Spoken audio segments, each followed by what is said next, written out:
of the Spotlight, OPS students with disabilities are beating the odds. Hear how one student overcame her fears of speaking in public. Plus, physical education is her trademark, but building student self-esteem is her mission. Meet an elementary teacher who's the first in the state to be recognized for a very special honor. And find out how students with the drive to succeed are putting their leadership skills to the test. That and more as we put the spotlight on OPS.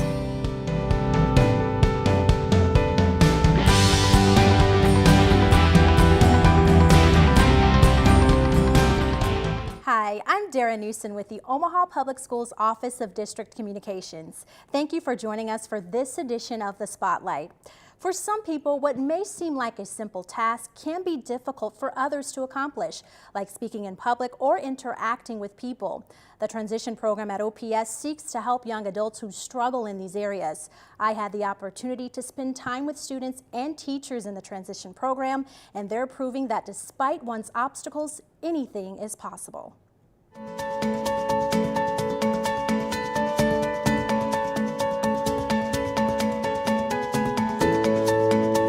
Our transition program is the bridge between high school and age 21, which is the adulthood that the students age out of the educational system.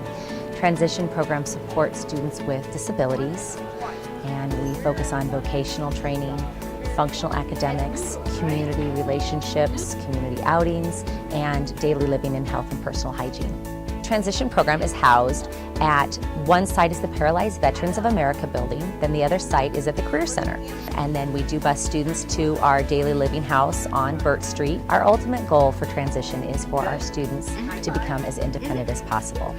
I like coming here, and you learn so much from going to school.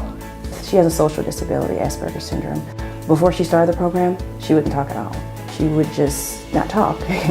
And with the program, you know, they just kind of worked with her slowly. They go on field trips to the grocery store.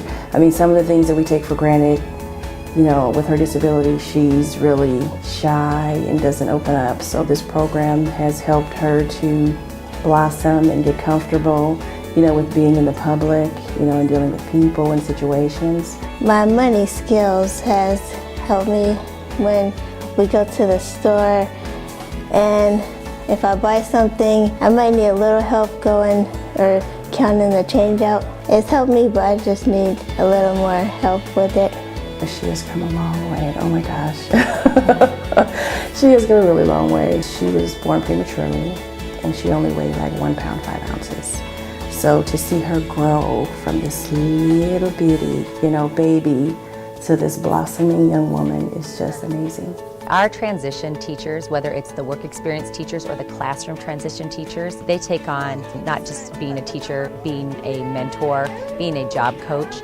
They work through all aspects of what a day in the life of an adult is. Today we are going to do an article review in the newspaper. Each one of you should have this at your table. Double check, everyone have one? We do a variety of activities. We focus a lot on functional academics. We go into the community for community outings. The students actually have a kitchen that they can cook in and a laundry area where they can do laundry, so they practice their independent living skills. When we work on the functional academics, we really focus on the reading and math, so things that they can use while in the community or while living independently. I don't talk too much, so like they kind of show me how to talk a little bit more.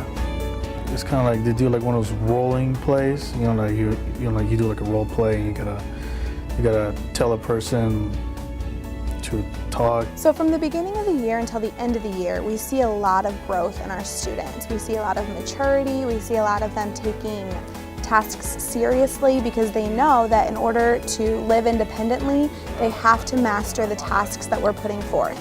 So some of the things would be like creating and developing a budget, navigating the newspaper, health and hygiene, so being able to take care of their medical needs, how to call and make an appointment for a doctor's office, how to read a medicine bottle label, to give themselves the correct dosage of medicine that they need. Another one is like cooking and cleaning and being able to maintain a household. That's really important for the students to learn. And so once they see how relevant the curriculum is to their lives, they work very hard at it. They try to master all the tasks that we put in front of them, and they really want to do well.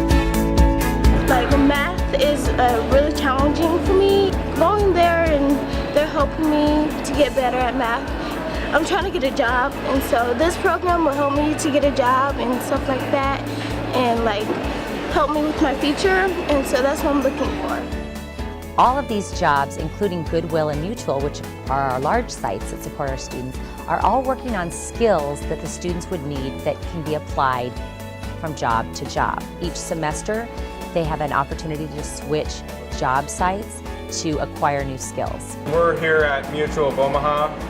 We're there at the cafeteria, and we're here at the bakery working.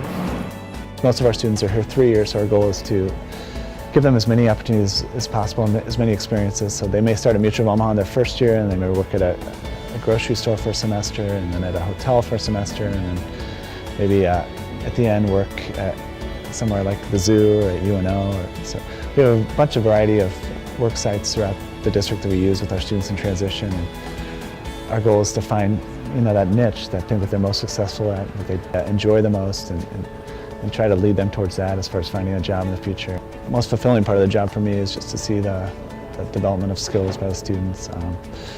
Many of our students come in to my program, they're very timid at first and maybe don't know how to interact appropriately with coworkers or bosses, or maybe just don't have the confidence or self-advocacy skills to be successful in the workplace. But as they gain that confidence through the teaching of myself and the workers here and just their experience, they really become more and more independent and really start to shine. And that's probably the best part of the job, is just seeing them grow and feel more comfortable in the workplace and gain those independent skills. It's great to see them when they first come in and start a new job, and then progressively learn that job and do that job, and by the end of their quarter, their rotation, I'm seeing them do the entire job usually on their own. So it's I think it's good for me because I feel good about what I'm doing, and it's good for them because it helps them gain confidence, which is really important when it comes to working.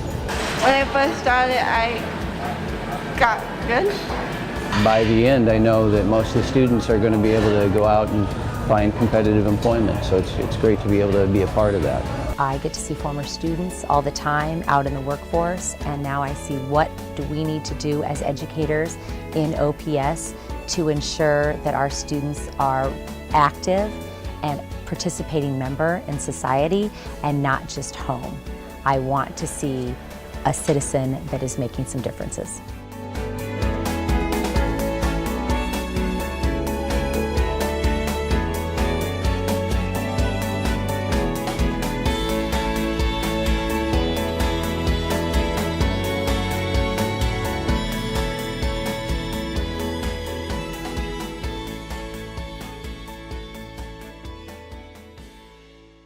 Teachers are an important part of every student's educational future. Chandler View's elementary PE teacher, Tammy Freeberg, is one of 6 teachers nationwide to receive the National All-Star Teacher of the Year Award from Project Fit America. Office of District Communications Jacob Buckingham shows us how Ms. Freeberg is making a difference in students' lives. Can you repeat after me? I believe. I believe. We have the best PE teacher in the world. We love you, Ms. Freeberg. We love you, to me, it kind of personifies all that we stand for at Chandler View. Working hard, doing our very best, and working to that goal of excellence. And Tammy definitely personifies that for the staff. She's not alone. From our paraprofessionals to our teaching staff to our custodial staff and front office staff, they work hard, they love what they do, and I think it shows each and every day. I was shocked. Can't even tell you how much this means. I've worked so hard to help these kids, and I have such a bond with all of them that I never dreamed in a million years I could win an award like this. Just for helping kids doing what I love. And I try to teach kids, I don't ever let a kid leave here upset or feeling down about themselves. It's about building their self-esteem and knowing that they can do anything if they try. Tammy Freeberg is the first teacher in Nebraska to receive such a recognition. Now, from the gym to the classroom, Norris Middle School is being honored for its outstanding achievement and approach to teaching Spanish. It's now designated as an International Academy of Spanish. Dr. Renee Kerberg, OPS Superintendent of Curriculum, Instruction, and Assessment, signed the document. She's joined by Dr. Clara Gomez Jimeno, who signed the agreement on behalf of the Spanish Ministry of Education. Today we add Norris as one of our International Spanish Academies. Norris joins a group of 7 schools, making the 8th school in the Omaha Public Schools that has received this recognition. What this means for OPS and our students at Norris and just for Norris in general is that the Ministry of Education in Spain is recognizing the outstanding Spanish instruction that is provided through content here at Norris and the Spanish instruction that's happening outside of Spain for students who are learning Spanish. We're just so proud to receive the recognition because we work very hard, our teachers work very hard to support young people. So to have a distinction like this where another country and a Ministry of Education, in addition to our own consulate here, is recognizing the quality of Spanish instruction that we're providing to young people, that just really is a tremendous honor and something we're very proud of. The designation now brings the total to 8 OPS schools that have received this honor. 7th graders at Lewis and Clark Middle School are taking positive risks to make a difference for themselves, their peers, and their school. At an all-day anti-bullying retreat, students identify their social fears. Then they reflect on how they're respecting others around them. As Lewis and Clark 7th graders enter their school gym, each student is welcomed with cheers, smiling faces, and high fives. The pandemonium isn't just a free day of fun. It's Lewis and Clark Middle School's 4th Youth Frontiers Courage Retreat, coordinated by school counselor Mary Lincoln. Great teaching tool to give kids, we want kids to look at their behavior, but we never give them time to do that. So they take an entire day off school to give them a chance to focus and look back and say, hey, what am I doing? The Courage Retreat is part of the anti-bullying campaign. With the help of various Omaha High School students, Retreat Director at Youth Frontiers, Todd Moss, uses the older teens to help facilitate a few hours of controlled chaos. The time is filled with music, dance moves, and games to help break the ice. We want them to take a risk, to sort of step out of themselves and not worry about what somebody else is thinking about them during the day, because we certainly push them out of their comfort zone. And then just to be real, a lot of these kids just put on masks and come to school and they're trying to impress somebody by their behavior. Instead today we say, don't try to impress anybody, just be who you are today. The retreat challenges them to face their deepest fears. Through the course of the day, you've seen a lot of the fun that goes on, and then it starts to get more serious, and we break into small groups, and kids start talking about what they fear and how, and a lot of that fear is about their fear of being rejected. I've seen a lot of bullying lately, and I don't think it's very fun. Stay on track and just study a lot and make sure you don't fall out of task and stuff. At the end of the retreat, the 7th graders make a courage pledge to be more honest with themselves and to stay true to their identity. Youth Frontiers is located in Minneapolis. Last year, the nationally renowned nonprofit held more than 600 retreats for nearly 100,000 students and educators.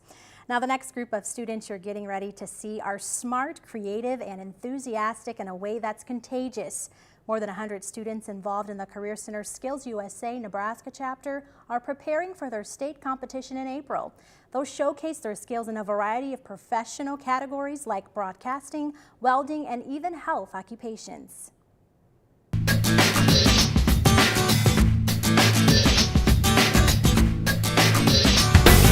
At the most basic level, SkillsUSA, which has been around now for 50 years, is about leadership and skill development. I've been teaching for 12 years, and I can say with confidence there's a percentage of students that are here for an experience. They want to just see what it's like, enjoy, going through some projects, etc. But there's really not a strong desire to really get to the next level, which is what I would feel is the skill level. Skill level is constant repetition, constant commitment to excellence, and really wanting to refine yourself, your abilities to eventually develop a skill that you can then market yourself as employable to business and industries. I have a leadership background, and I felt like I had a lot to offer to Skills, and that Skills had a lot to offer to me. I'm the SkillsUSA chapter president, so running meetings, setting up the agenda. I just wanted to provide an environment where things were getting done in a timely manner, and we were making good community service. They do a lot of community service. I wanted to have a hand in help making sure that we had a good impact. I've learned a lot about holding a meeting in a very short period of time. I mean, with an hour, keeping things condensed and moving things along with like Robert's Rules of Order and that kind of stuff. I'm the VP in Skills, so I do, for when we're actually in meetings, what I do is I just kind of make sure that everything runs smoothly, we stay on track with our schedule. I love leadership. I love to learn about it. I love to teach it. I love when I'm around young leaders and the opportunity that I have to mold that. So the idea that I have an organization that will help organize the entire school to find out where our leaders are, and not only in TV but in all the programs here, it's a tremendous thrill for me, and it's something I really, really chase after, because I feel like these young people deserve it. They deserve to be able to rise to the top through opportunity if we provide them that. Ask yourself this question. John Maxwell once said, "A leader is one who knows the way, shows the way, and goes the way." Are you ready? Thanks, guys, and once again, vote for me, Connor G. The quote that I use, John Maxwell, he's one of my inspirations, so I definitely wanted to incorporate that into SkillsUSA. As the president, I am just to supervise. If there's a vote that cannot be like a tie, or if there's a tie, then I will be the one who breaks that tie. And I'm the one who runs the meetings and just have to hear what my committees have to say. There's about anywhere between 8 to 10 committees that the members can be a part of, to which they have leadership opportunities as a committee chair or committee vice chair. And then those committees will be run by the students and will be organized as far as what they do by the student elected officers. For our chair committee, I am in charge of doing events for fundraising, figuring out ways I can make a certain amount of money that we get grow into a bigger, larger amount that we can use later on in the future. We start to give them purpose for their chapter through these committees, as well as preparing them for the state competition. They compete on, they've got 8 different construction competitions, they've got 3 different TV broadcasting competitions, photography, they've got multiple culinary competitions. So they have designed it in a way, how do we best put these students in position to be developing skill sets that will help them on the next level, as well as get them noticed by business in the industry.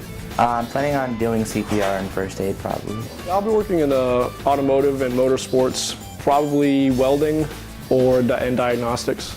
I'm hoping to do photography. What I plan on doing is the radio competition. One day we're actually in the studio recording, and then we have to mix it all out and edit it, and then we have to put it back into a 5-minute show with a 1-minute commercial. And then the next day we have to test. And then I'm also going to compete in OCC, opening and closing ceremonies. We want to get them to the state competition with the understanding that they gain that sense of pride, they gain that sense of purpose, and now it's about putting your heart into the competition and give it your all. It's a good place to learn how, what you want to do with your life and how to do it correctly and properly, and encourage people to do their best and produce amazing things. Skills has given me a chance to actually be out there involved with others, and it's given me a chance to actually grow a voice and be confident in who I am. And it's given me a chance to be competitive, which I never was very competitive. There's something about when you get that many positive young people together who have confidence, they believe in their abilities, they enjoy one another's company. It's contagious. It's worth it. It's gonna teach me skills. It teaches you how to be a leader. They get to take off in a way that nobody's holding them back, nobody's making them distracted. It's about their love for whatever they do, and now they have a competition and surrounding, students and staff that are there to support that. It's a great, great feeling.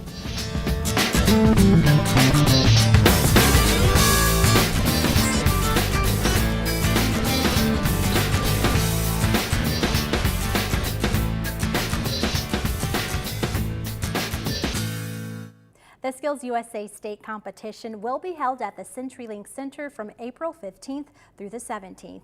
Well, that's all for this edition of the Spotlight. If you'd like to see the program again, watch for it on the Knowledge Network. You can also see it on our YouTube channel. Just do a search for OPS Web TV. Thank you for joining us, and see you next time.